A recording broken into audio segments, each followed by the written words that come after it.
He didn't know whether he was still a person, so he became a wanderer. How could he pass over that statement?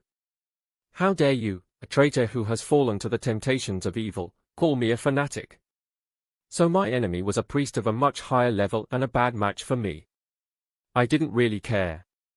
In these kinds of games, levels didn't necessarily dictate victory or defeat, and even if I died, I could just try again. To a roleplayer, death was also interesting content. Either way, it would be enjoyable for me. Obediently accept judgment.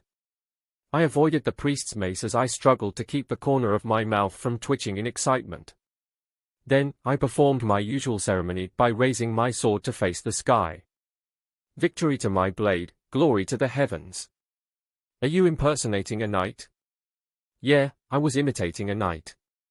But I wasn't actually an officially appointed knight, so I wouldn't fight virtuously, okay? I killed the light of the lantern hanging from my waist, melting into the darkness. After all, that woman's whole body was shining because of the buff she'd cast on herself, but mine wasn't. Even though my field of vision would narrow, I would still be able to attack my opponent, unlike her. You cunning little. As I had expected, my opponent immediately lost sight of me. I obviously held an advantage over her. I shall cut off that tongue of yours and offer it to God. Well, then, I should let her feel the refreshing sensation of being ambushed. I didn't know whether my attack would go through, though. Breaker. Breaker wraps one's weapon in arcane power to perform a powerful AoE attack imbued with demonic power.